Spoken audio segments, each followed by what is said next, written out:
नमस्कार दोस्तों, मैं कुंवर सिंह और हमारे YouTube चैनल उदय पथ में आपका स्वागत है। वैसे हम भारतीयों का व्यवहार तो बड़ा सरल और सहज है, पर हमारी कुछ कमियां भी हैं या हमारी कुछ कमजोरियां भी हैं। हमारे जख्म के निशान जब मिट जाते हैं या हमारा जख्म जब ठीक हो जाता है तो हम इस बात को भूल जाते हैं कि जख्म कब, किसने और क्यों दिया, और इस बात से भी बेपरवाह हो जाते हैं कि आगे आने वाले समय में ये जख्म हमें दिया जाएगा या नहीं दिया जाएगा, जबकि इसकी कीमत, इस भूल की कीमत हम भारतीयों को सैकड़ों बार चुकानी पड़ी।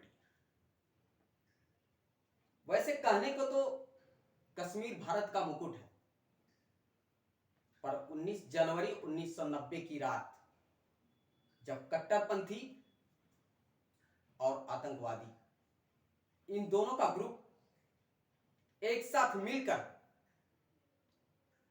उस मुकुट पर अट्टहास करके बार बार वार कर रहे थे, तो वहां के निर्दोष ब्राह्मणों को यह समझ में नहीं आ रहा था कि यह कोई भयानक सपना है या कड़वा सच है।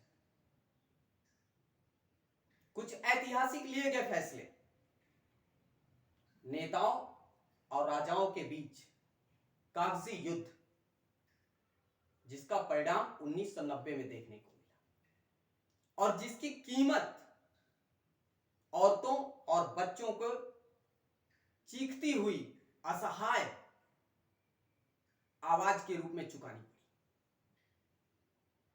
ऐसा लग रहा था कि कश्मीर में मानव सभ्यता निवास नहीं करती। पाषाण काल के मानव की तरह, खाना बदोश इंसान की तरह किसी भी इंसान की जान ले लेना या हत्या कर देना महज एक मनोरंजन और खेल बन गया था। अगर वहां के ब्राह्मणों को देश प्रेमी माना जाए तो कुछ गलत नहीं होगा, क्योंकि वो भले ही अपनी जान बचा के हिंदुस्तान के निचले हिस्सों में भागे थे, लेकिन उन्होंने उन आतंकवादियों और कट्टरपंथियों की नाजायज मांगों को नहीं माना। जबकि उनके पास कुछ नहीं था, उनके घर जला दिए गए, उनके घरों पे कब्जा कर लिया गया, उनके पास कुछ भी नहीं बचा था। बस अगर कुछ बचा था तो कदमों के नीचे हिंदुस्तान की जमीन बची थी और सिर पर खुला हुआ आसमान था। और 1990 की घटना कोई एक दिन अचानक से घटने वाली घटना नहीं थी। इसके पहले भी, कई वर्ष पहले भी पाकिस्तान की सह पर आतंकवादियों ने, कट्टरपंथियों ने कई सारी घटनाओं को अंजाम दिया। छोटी बड़ी घटनाएं होती रहीं, लेकिन कश्मीर मुद्दे पर अपने नेताओं का संवेदनशील न होना, वहां की सुरक्षा को लेकर सीरियस नहीं होना, आतंकवादियों के लिए ग्रीन सिग्नल का काम कर रही थी। पाकिस्तान जैसा गिद्ध अगर कश्मीर के बगल में मंडरा रहा था उस समय, तो अपने देश के गृहमंत्री, उस समय के जो गृहमंत्री थे मुफ्ती मोहम्मद सईद, उन्हें क्या जरूरत थी कि कश्मीर से सेना को हटा दे। उन्होंने कश्मीर से सेना क्यों हटवाई? अगर उस समय के गवर्नर जगमोहन, उन्होंने सेना नहीं बुलवाई होती तो ना जाने कश्मीर के क्या हालात होते। जबकि उन्होंने अपनी किताब दहकते अंगारे में इस भयानक रात के विषय में एक बड़ा ही खास विवरण लिखा है। अगर कश्मीर की माटी से पूछा जाए तो कश्मीर की माटी यही कहेगी